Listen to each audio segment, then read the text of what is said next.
Mesdames, Messieurs, bonsoir, bienvenue dans ce journal. Voici les titres de ce 4 janvier.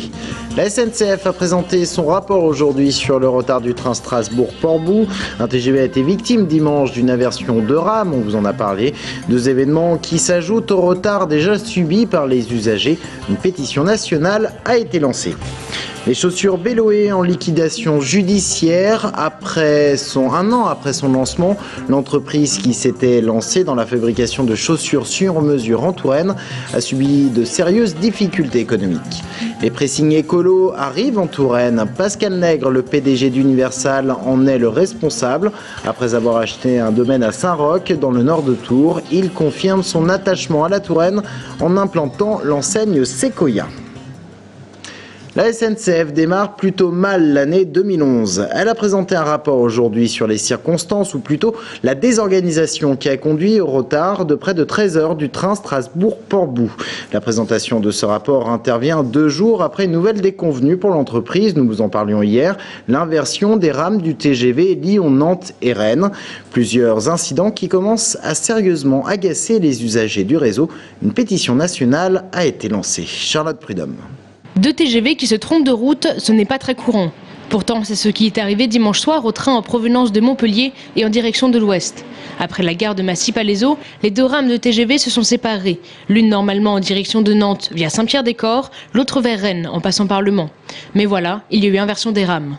Les passagers pour Tours sont arrivés avec 1 heure de retard en gare de Saint-Pierre-des-Corps après que le TGV les ait déposés à Angers où ils ont pris un TER. Les 200 passagers pour Rennes sont eux arrivés avec 2 heures de retard, ceux de Nantes avec 1 heure.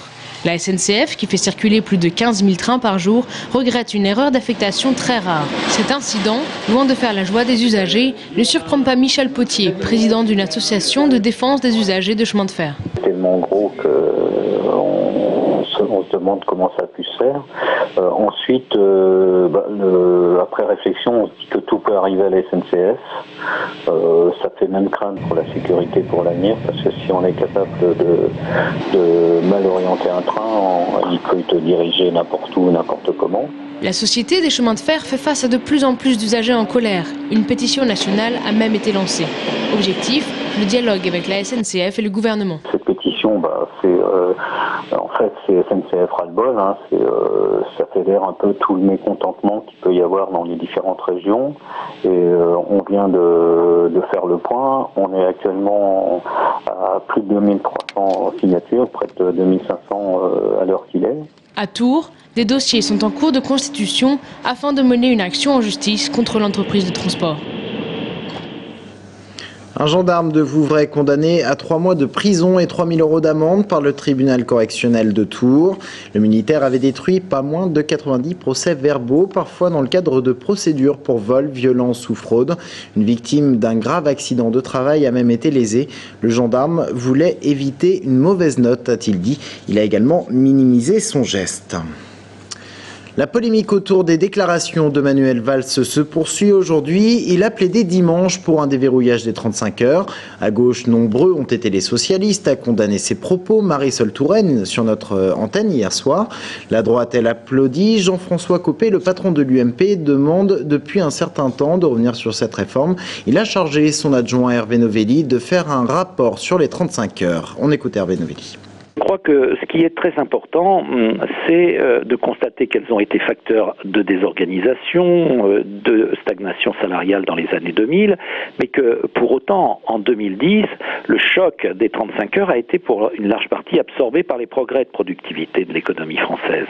Donc ce qu'il faut faire aujourd'hui, c'est se demander si on ne pourrait pas revenir à une conception beaucoup plus raisonnable de la durée du travail et de faire en sorte que celle-ci soit fixée dans les entreprise par entreprise ou par branche, dans le cadre de négociations, comme ça se fait partout ailleurs. Il n'y a qu'en France et en Belgique et aux Pays-Bas que la durée du travail figure dans la loi. Il y a là un élément qui pourrait être un élément très intéressant d'une relance du dialogue social dans notre pays, qui aujourd'hui est très peu vivace, il faut bien le reconnaître, et qui permettrait aux candidats de notre camp de proposer un nouveau contrat social qui serait un contrat dans lequel l'État diminuerait les allègements de charges, mais échangerait ces allègements de charges contre de la flexibilité pour les entreprises et de la sécurité pour les salariés.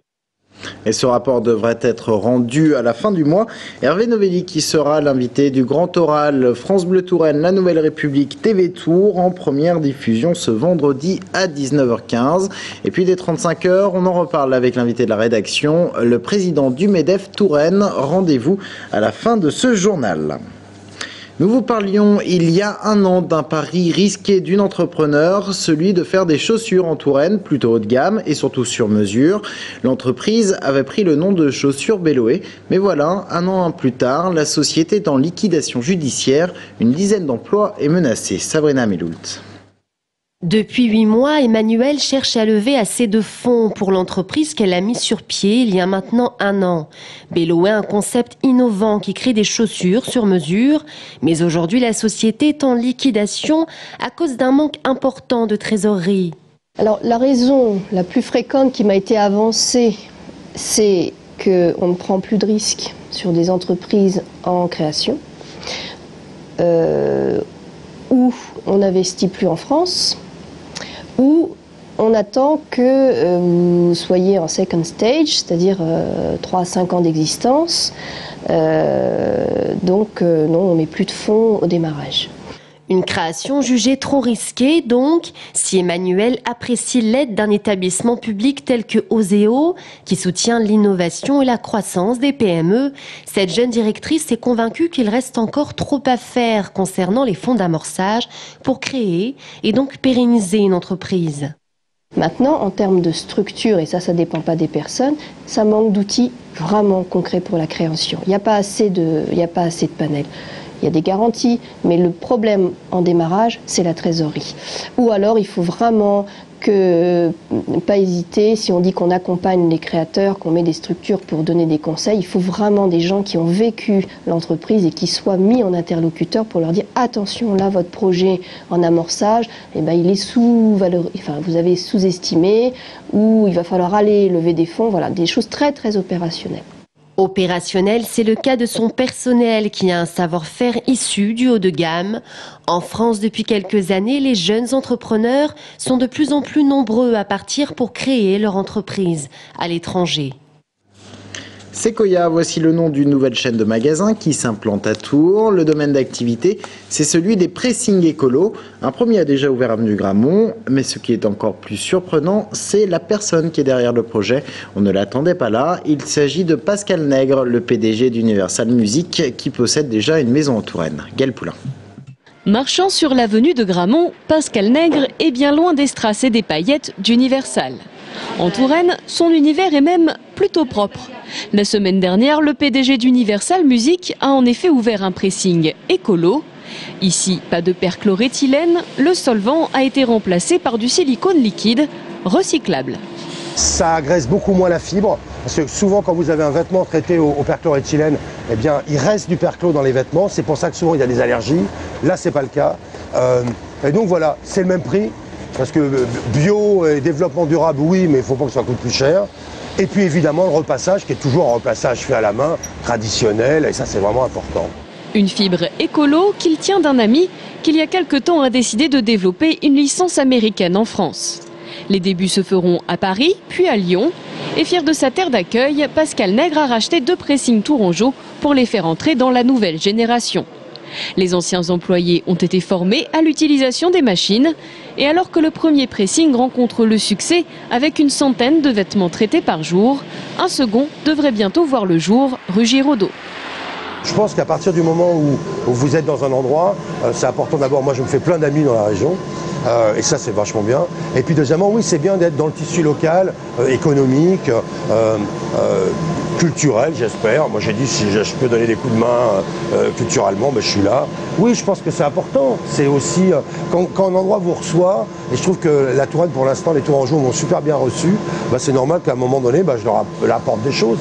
Et sous des spotlights éco-responsables, on continue de développer la pensée verte. Prochainement, les clients se verront avertis par SMS de la fin du traitement de leurs vêtements.